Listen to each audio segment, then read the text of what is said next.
Hello and welcome back. The Roma people have always been discriminated against by the Romanians. They see them as thieves and even much worse. But this autumn, a corruption scandal involving a high-ranking minister who isn't a Roma rocked the country. A timely reminder to the Romanians of the adage that people in glass houses shouldn't throw stones. The Roma people are widely hated by Romanians inside their own country. They normally live in poverty with enormous families, and they stand accused of being thieves, beggars and scroungers. Their political representatives say it's a form of ethnic hatred that persists in a country which is now part of the European Union. There are some isolated cases where discrimination goes towards racism. For example, in one town 200 kilometers from Bucharest, we have documented the existence of public places where on the entrance it says, "Dogs and gypsies are not allowed." This is racism accepted by society, but also accepted by the institutions of law and order, which, if they didn't agree, should have fined or publicly condemned such behavior. În acest local nu au acces câinii și țiganii.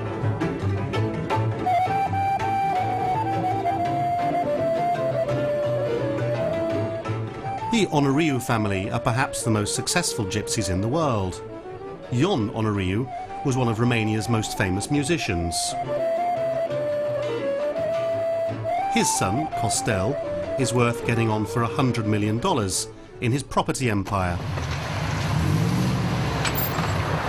And this is Costel's son, Daniel Honoriu. He has ambitions of his own. He's one of Romania's best racing car drivers. If I win the title next year, maybe I'm only gypsy man in VRC, World Rally Championship. To buy all these cars, the money is from your father? No. No? No. Where from? I make a business and I have my money. Your money? My father is with his money and I'm with my money.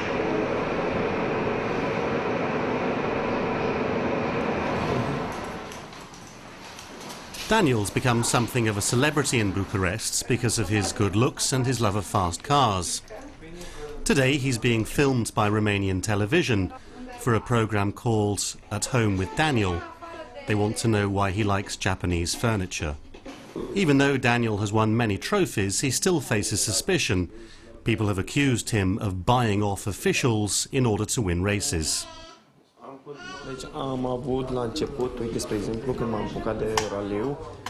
There's not so much discrimination now, but when I started racing, the other drivers said, "Look, here comes the gypsy with a lot of money." You know, they called me the singer. So this singer has come racing, and he'll just crash soon, and then he'll go away. But from race to race, I had better results, and many victories this year, and they started to see me differently and respect me. They don't see me anymore as a poor singer. They see me as a performance sportsman. I'm no longer the poor little gypsy who came to crash at the race. Nice to meet you. So what's your name?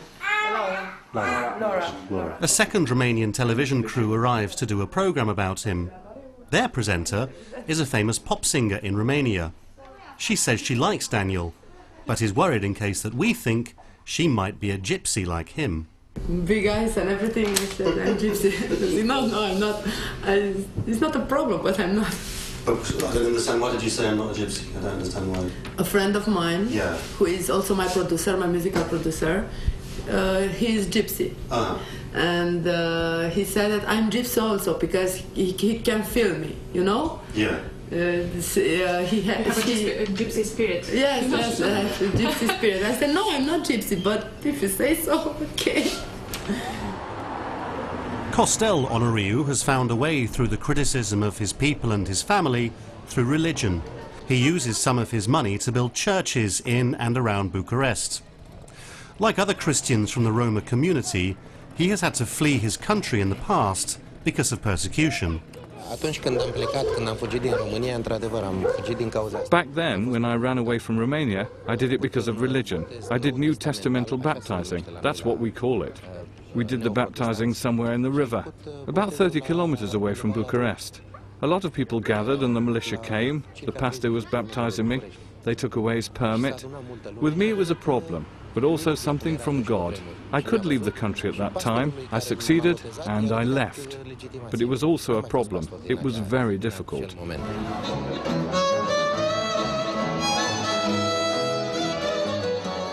Costellonorio accepts that there are some Roma people who are criminals and who are guilty of things like theft. Unlike many Roma people, the Onoriu family routinely face aggression. Calling someone a gypsy can be an insult in Romania, and they're accused of being corrupt. But even if there is corruption in the Roma community, are they any worse than their Romanian neighbours?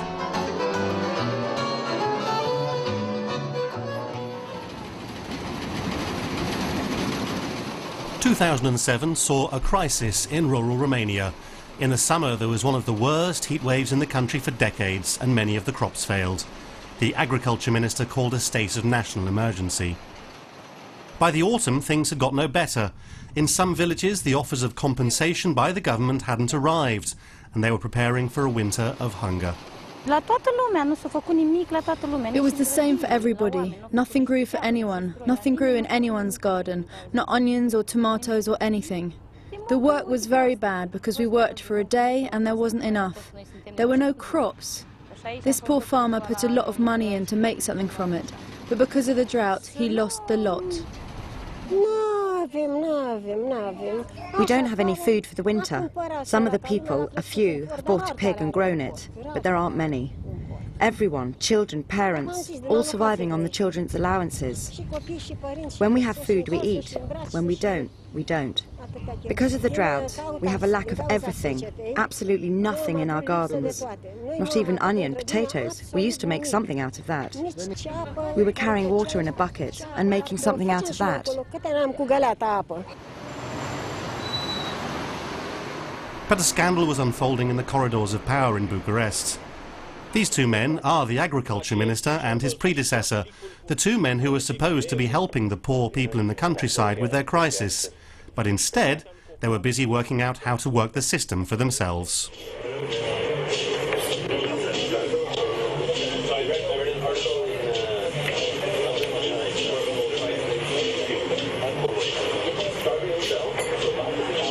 The two men were working with a businessman to fix government contracts.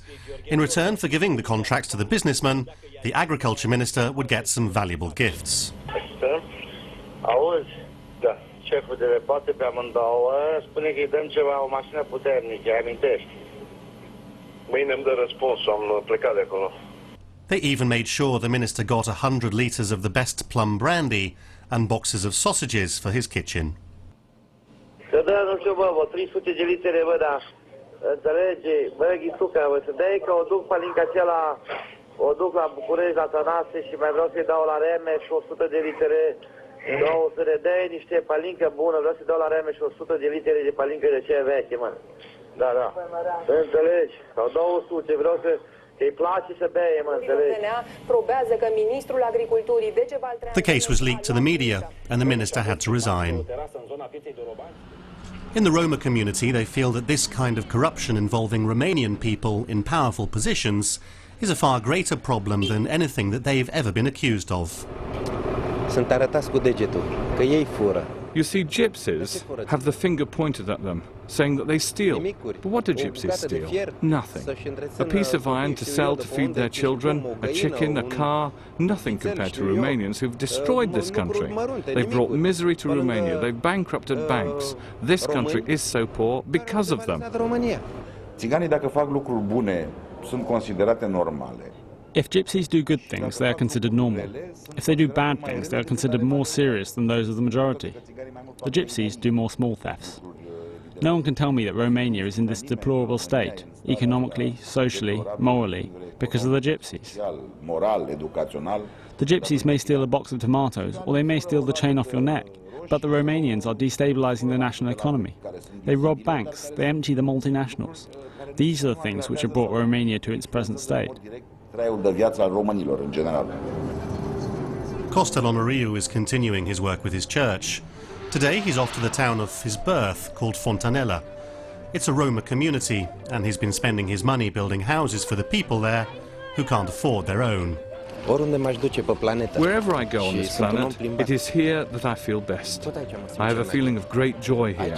I have relatives and friends. I come at least once a week. I come to the church and to see my friends. I want to build a new church here. I have great plans for this village, beautiful plans. Something always pulls me back here. I don't know what, but something always pulls me back. The Roma community has had to get used to persecution and of its people being outcasts in their own country. Noi nu putem adopta o democrație model italian, franțuzesc, englezesc. We cannot copy an Italian or a German or a foreign democracy. We have to make a Romanian democracy based on our own reality. If you ask me when the discrimination will end, or when the gypsies will no longer be a subject of debate, optimistically, in 10 years Romania will have achieved such a standard of living in which this behaviour won't be generated by poverty or shortages. Discriminarea, sau când nu va mai fi discriminarea un subiect de discuție. Kostelonariu knows that however much money he has, however famous his father and his son, it will be a long time before the Romanian people accept them for what they are. You can call me a gypsy, I don't mind. Yes, definitely yes, I'm proud to be a gypsy. Why should I hide myself?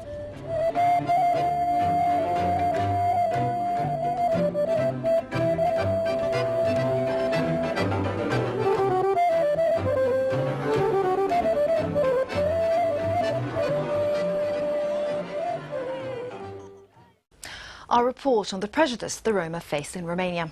If you have any views you'd like to share with us, then we'd love to hear from you on the usual address, aljazeera.net/English. That's it for this programme, and until next time, goodbye.